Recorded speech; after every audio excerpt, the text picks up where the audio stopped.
आप लोग part number 1 में, ठीक है, पढ़ रहे थे क्रांतिक कोण के बारे में। क्रांतिक कोण पार्ट नंबर 1 में अच्छे तरीके से खत्म हो गया, ठीक है। और इस पार्ट में हम लोग पढ़ेंगे क्या, पूर्ण आंतरिक परावर्तन, जिसको इंग्लिश में टोटल इंटरनल रिफ्लेक्शन कहते हैं, ठीक है।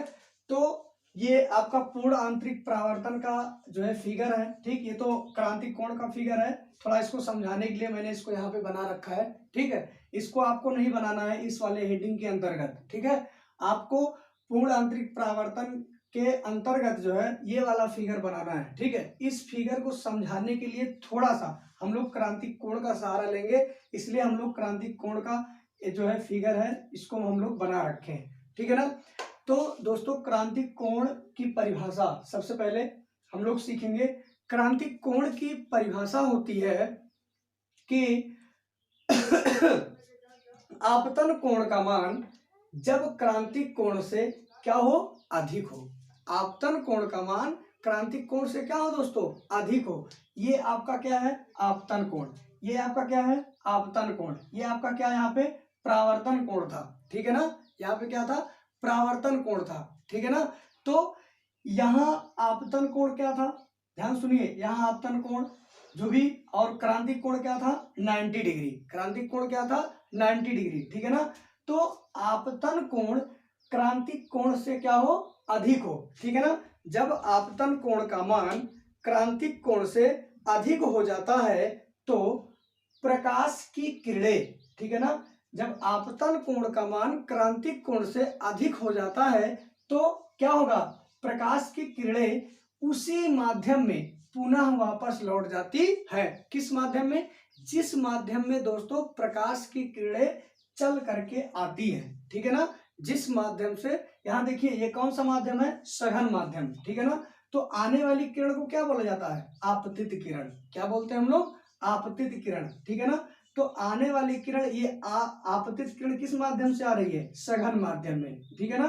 तो जब आपतन कोण का मान क्या होगा, आपतन कोण का मान जब क्रांतिक कोण से अधिक होगा, ठीक है ना, तो यह आने वाली किरणें क्या होंगी, इसी माध्यम में पुनः वापस लौट जाती है, ठीक है ना।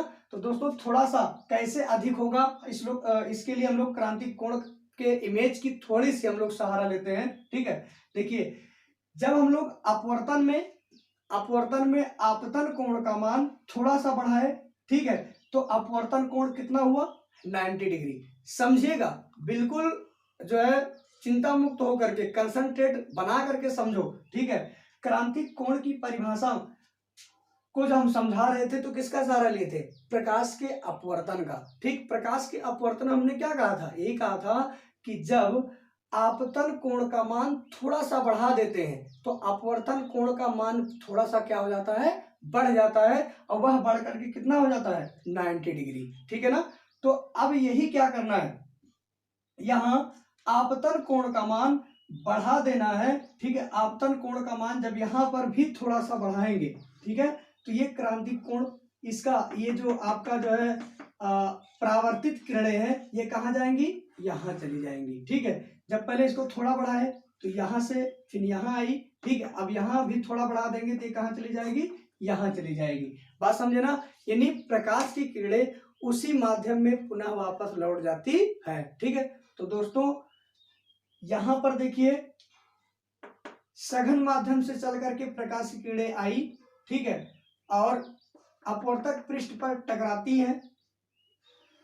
टकराने के बाद, ठीक है दोस्तों, क्या होता है, जब क्रांतिक कोण का मान अधिक हो जाता है आपतन कोण से, बात समझे ना, सॉरी, जब आपतन कोण का मान क्रांतिक कोण से क्या हो जाता है, अधिक हो जाता है, ठीक है, तो यह प्रकाश की किरणें, ठीक है, परावर्तित होकर के उसी माध्यम में पुनः वापस लौट जाती है, ठीक। तो परिभाषा आप लोग नोट कीजिए, जब आपतन कोण का मान, जब आपतन कोण का मान, जब आपतन कोण का मान क्रांतिक कोण से अधिक हो जाता है, जब आपतन कोण का मान क्रांतिक कोण से अधिक हो जाता है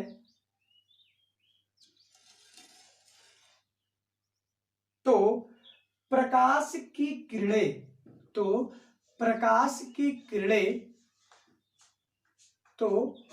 की किरणें उसी माध्यम में पुनः वापस लौट जाती हैं। उसी माध्यम में पुनः वापस लौट जाती है। ठीक है, जब आपतन कोण का मान क्रांतिक कोण से क्या होता है, अधिक होता है, मीन्स आई, ये आपका क्या है, आपतन कोण। आई क्या है आपका, आपतन कोण। क्रांतिक कोण क्या है यहाँ पे, थीटा लोअर देन सी। ठीक है ना, तो ये आपका क्रांतिक कोण है, ये क्या है आपका आई। ठीक है ना, तो आपतन कोण का मान क्रांतिक कोण से क्या होगा दोस्तों, अधिक होगा। ठीक है, परिभाषा यही से हम लोग निकाल सकते हैं। ठीक है, आपतन कोण का मान जब क्रांतिक कोण से क्या होगा, अधिक होगा।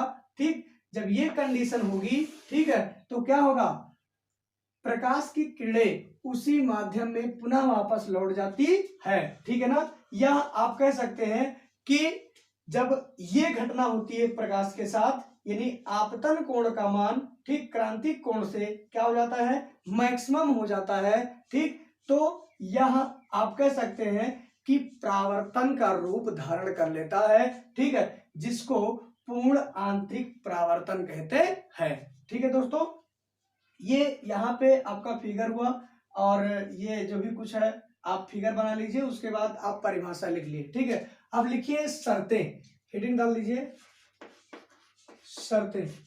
तो दोस्तों पूर्ण आंतरिक परावर्तन में दो शर्तें होती हैं। कितने शर्तें होती हैं, दो शर्तें होती है। ठीक, तो दोस्तों शर्त नंबर 1 लिखिए, प्रकाश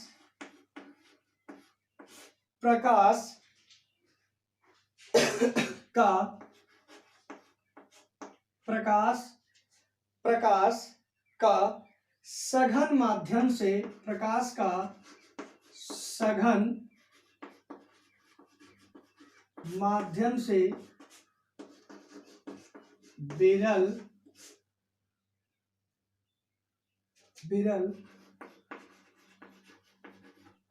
माध्यम में जाना आवश्यक है। ठीक दोस्तों, कह रहा है प्रकाश का ठीक सघन माध्यम से विरल माध्यम में जाना क्या है, आवश्यक है। देखिए दोस्तों, ठीक है, जो ये प्रकाश की किरणें हैं, ठीक है ना, वो सघन से कहाँ जाएंगी, विरल माध्यम में जाना क्या है, आवश्यक है। जब यहाँ पे इसको बढ़ाएंगे तो ये प्रकाश की किरणें विरल माध्यम से हो करके यहाँ जाएंगी। बात समझ गए ना। ठीक, अब दूसरी आपकी शर्त है आपतन कोण का मान, आपतन कोण का मान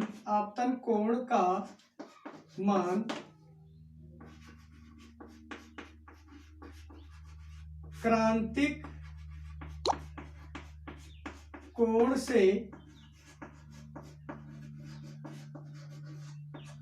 अधिक होना चाहिए। दोस्तों कह रहा है कि आपतन कोण का मान क्रांतिक कोण से क्या होना चाहिए, अधिक होना चाहिए। Means I greater than theta lower than C. ठीक है ना, यानी आपतन कोण का मान क्रांतिक कोण से क्या होना चाहिए दोस्तों, अधिक होना चाहिए। ठीक है, तो पूर्ण आंतरिक परावर्तन, ठीक, पूर्ण आंतरिक परावर्तन की परिभाषा क्या होती है, जब आपतन कोण का मान क्रांतिक कोण से क्या हो, अधिक हो, तो प्रकाश की संपूर्ण किरणें उसी माध्यम में, मीन्स जिस माध्यम से प्रकाश चल करके आता है उसी माध्यम में पुनः वापस लौट जाती है। ठीक है ना, इसके लिए दो शर्तें मैंने आपको बताया, प्रकाश का सघन माध्यम से विरल माध्यम में जाना आवश्यक है, दूसरा है आपतन कोण का मान क्रांतिक कोण से अधिक होना चाहिए, मीन्स आई क्या है, greater than theta lower than C. ठीक है ना, आगे अगली हेडिंग जो है आपकी है पूर्ण आंतरिक परावर्तन।